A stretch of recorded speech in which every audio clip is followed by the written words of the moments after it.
You think the problem is laziness. It is not. Laziness is just the symptom. The real disease is something much deeper. And once you understand it, you will never look at motivation the same way again. Here is what psychology actually says about why some people never move forward and why willpower alone will never fix it. Your brain has one primary function: not to make you successful, not to make you happy. Its only job is to keep you alive and safe. And to your brain, effort feels like danger. This is not a weakness. This is biology. For thousands of years, wasting energy meant death. So your brain learned to protect you by resisting unnecessary movement. It created a system called the path of least resistance. And it rewards you every single time you take the easier route. When you scroll instead of working, your brain releases dopamine. When you avoid a hard task, it gives you relief. It is literally rewarding you for staying still. This is why discipline alone does not work. You're fighting your own reward system. Now here's where it gets deeper. Psychology calls this a low self-efficacy loop. Self-efficacy is your belief that your actions actually lead to results.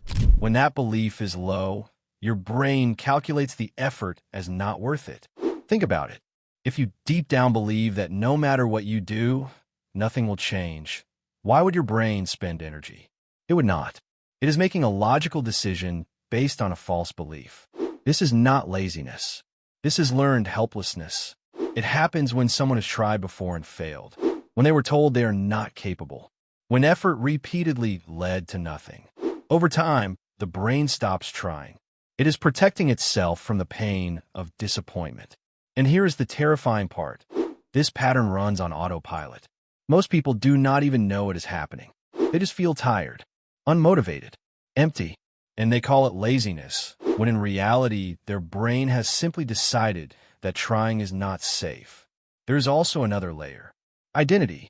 Psychology shows that behavior follows identity. You do not do what is logical.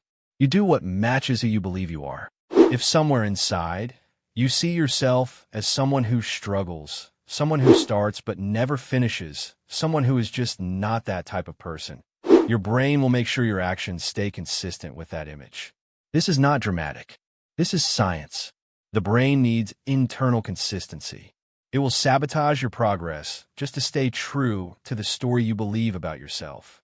That is why reading one more book or watching one more motivational video changes nothing. The belief is still the same.